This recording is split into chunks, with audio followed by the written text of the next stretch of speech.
हर हर महादेव। इस वीडियो में हम बात करेंगे जीवित सिद्ध संतों के बारे में। बहुत सारे लोग हमेशा कमेंट में भी करते हैं कि हमें जीवित सिद्ध संतों के बारे में जानना है। तो मेरे पास बहुत कम जानकारी है और जो भी जानकारी अभी मेरे पास है मैं इस वीडियो में आपको बताऊंगा। अगर आप सिद्ध संतों के दर्शन करना चाहते हैं तो ऐसा तो संत ही कहते हैं कि आपको कहीं जाने की आवश्यकता नहीं है। सबसे सरल उपाय है नाम जप कीजिए।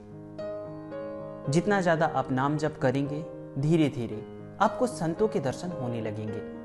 लेकिन फिर भी अगर आप जाना चाहते हैं, दर्शन करना चाहते हैं, तो इस वीडियो में मैं आपको योग भ्रष्ट संतों के बारे में बताऊंगा। योग भ्रष्ट वैसे संतों को कहा जाता है किन्हीं कारणों से उन्हें एक जन्म और लेना होता है, उसके बाद वो भगवान में लीन हो जाएंगे, यानी उन्हें मोक्ष मिल जाएगा। तो बहुत ऐसे संत होते हैं जो योग भ्रष्ट होते हैं, तो वो ये जो जन्म उन्हें मिलता है इसमें वो एकांतवास चाहते हैं। वो नहीं चाहते कि उन्हें कोई परेशान करे, तो अधिकतर तो पागल के रूप में रहते हैं। जैसे आप देख सकते हैं टोपी अम्मा को, इस वीडियो में आप देख सकते हैं। इन्हें टोपी अम्मा के नाम से जाना जाता है। ये बहुत ही प्रसिद्ध हैं, बहुत सारे लोग जानते हैं। ये साउथ में है और जैसा कि आप देख सकते हैं इनका रूप देखिए। क्या कोई इनके पास आएगा? सब यही सोचेंगे ना कि ये पागल है। मैं आपको पहले भी ये बता चुका हूं कि भारत भूमि पे ऐसे बहुत सारे संत हैं जो पागल के रूप में रहते हैं, क्योंकि वो योग भ्रष्ट हैं और वो नहीं चाहते हैं कि कोई उन्हें परेशान करे। क्योंकि जैसे ही हमें पता चलता है कि वो सिद्ध संत हैं, हम चले जाते हैं अपने इच्छाओं की पूर्ति के लिए। हमें ये दे दीजिए, वो दे दीजिए, मुझे ये कष्ट है, वो कष्ट है। तो ये लोग नहीं चाहते हैं कि कोई इनसे बातें करे, इनके पास आए। तो ये ऐसे रूप बना के रहते हैं। अगर आप दर्शन करना चाहते हैं तो दूर से ही दर्शन कीजिए, नहीं तो मैं सबसे सरल उपाय बताता हूँ, नाम जप कीजिए। और कहीं भी आप अगर जाते हैं दर्शनीय स्थान में, कहीं भी अगर कोई पागल आपको मिल जाए तो दूर से ही उनको प्रणाम कर लीजिए। अगर आप दूर से ही उन्हें प्रणाम करते हैं तो वो आशीर्वाद तो देंगे ही, आपके पता नहीं कितने कष्ट वो दूर कर देंगे, बस दूर से ही। आपको ना स्पेशली जाके उनसे कुछ मांगने की आवश्यकता नहीं है। हम एक और संत के बारे में बात करेंगे। अगर आप खोजना चाहते हैं, जैसा कि मैंने भी उनके बारे में सुना है, उनकी उम्र लगभग 400 वर्ष है। चित्रकूट से लेकर मैहर के बीच में जो वन है उसमें वह रहते हैं। लेकिन कहाँ रहते हैं इसके बारे में किसी को भी जानकारी नहीं है। बस इतना ही जानकारी है कि उनकी उम्र 400 वर्ष है। वो नाथ संप्रदाय से है, पूर्ण दिगंबर रहते हैं और अभी भी जीवित हैं। अगर आप मिलना चाहते हैं, अगर आप खोजना चाहते हैं, मैं आप सबों से क्षमा चाहता हूं। मैं ये नहीं कह रहा हूं कि आप जाइए और उन्हें खोजिए। अगर किसी प्रकार की आपको परेशानी होती है तो फिर ये आपको अपने रिस्क पे ही जाना होगा, और मैं तो आपको मना ही करूंगा कि आपको नहीं जाना चाहिए। मैं ऐसे संतों के बारे में बताने से भी थोड़ा सा डरता हूं कि मैं उनके प्लेस को बता दूंगा और आप लोग क्या करेंगे, आप लोग चले जाएंगे और फिर आगे जाके कुछ होगा तो ये अच्छा नहीं है आपके परिवार के लिए भी। तो इस वीडियो में बस इतना ही बताना चाहूंगा कि आप नाम जप कीजिए और आपको संतों के दर्शन होने लगेंगे। भारत भूमि पे बहुत ऐसे संत हैं, हो सकता है कि आपके शहर में ही कोई योग भ्रष्ट संत हो जो ऐसे घूम रहे हो। तो इसलिए कहीं हम किसी पागल को देखते हैं तो हम उन्हें थोड़ा खाना खिला दें, जो भी उनकी इच्छा है। अगर वो ठंड में है तो कुछ ओढ़ने के लिए उन्हें दे दें। मतलब जो सेवा हम कर पाए, मतलब जिसमें हम सक्षम हो, ज़्यादा हमें कष्ट ना हो, आसानी से हम उनकी सेवा कर पाए, वो हमें कर देना है। और संतों की चरितावली तो YouTube पे बहुत है। जैसे आप भक्ति आश्रम में श्री देवादास महाराज के मुख से बहुत सारे संतों की जीवनी सुन सकते हैं। और मैं आपको बता दूं, श्री देवादास महाराज भी बहुत ही उच्च कोटि के संत हैं, लेकिन स्वयं को प्रकट नहीं करते, बहुत ही साधारण रूप में रहते हैं। और मैं क्षमा चाहता हूँ गुरु जी से, मुझे नहीं बोलना चाहिए अभी उनके बारे में, क्योंकि वृंदावन में आसानी से जाके आप उनसे मिल सकते हैं। भक्ति आश्रम में वो रहते हैं, उनका चैनल भी है। तो मैं आप सबसे निवेदन भी करूँगा कि उनके चैनल पे जाके बहुत सारे संतों की चरितावली है, आप वहाँ पे सुने। और वहाँ पे उन्होंने बहुत सारे ऐसे संतों के बारे में बताया जिनसे वो साक्षात मिले हैं। मैं भी वृंदावन गया था तो मुझे उनके आश्रम में जगह मिली थी कुछ समय के लिए। और मुझे बहुत अच्छा लगा।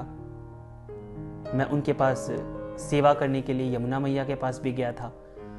15 वर्षों से वो सुबह में यमुना नदी के किनारे जाते हैं और वहाँ पे वो भंडारा करते हैं। मतलब एक भी दिन ऐसा आज तक नहीं हुआ है कि वो वहाँ नहीं गए हो पिछले 15 वर्षों में।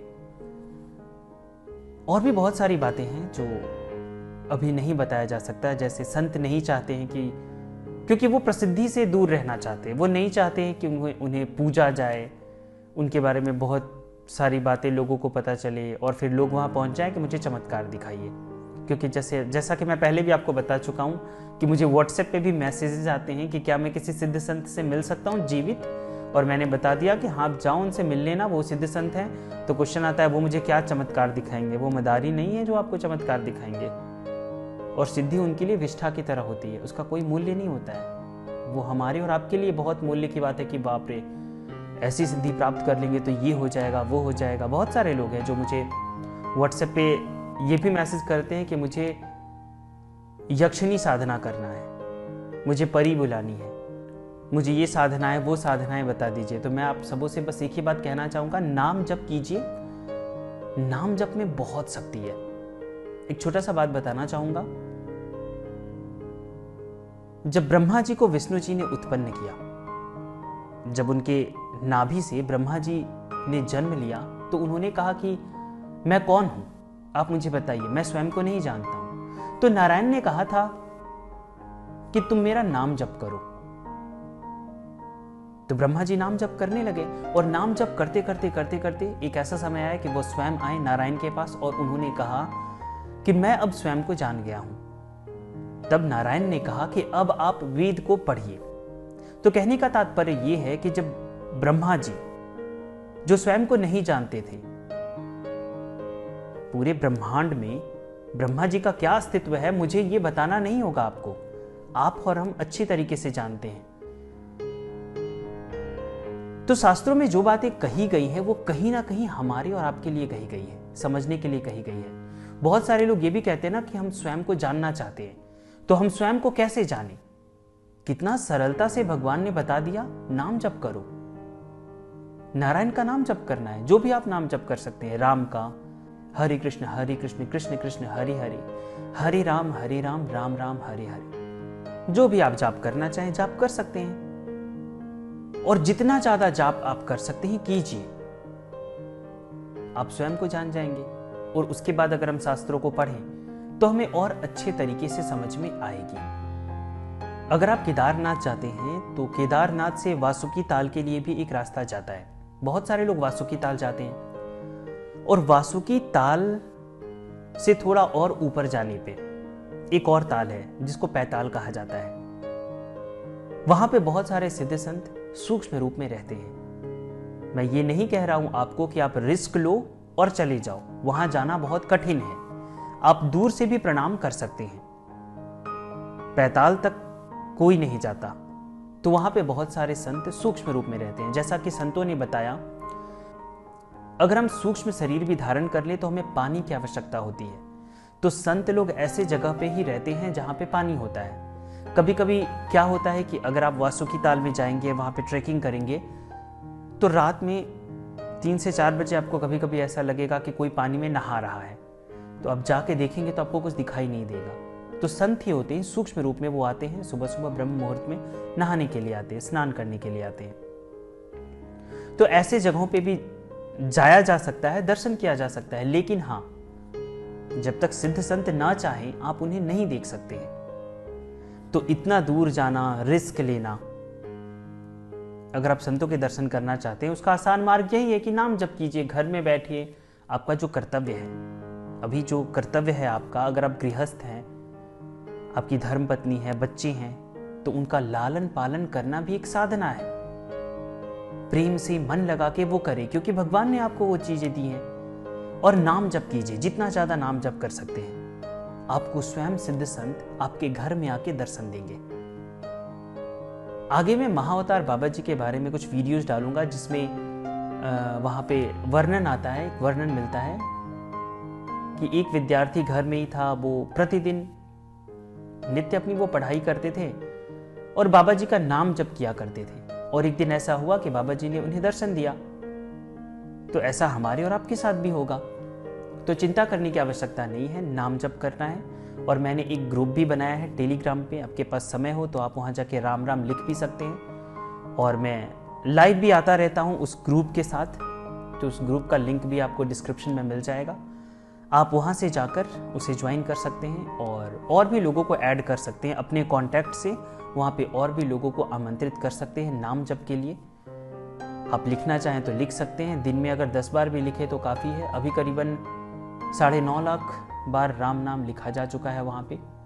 और भी लोग जुड़ रहे हैं और राम नाम लिख रहे हैं, बहुत ही अच्छी बात है। तो इस वीडियो में इतना ही, और आप सबों से मैं निवेदन करूंगा, कृपया मेरी बातों को अन्यथा न लें।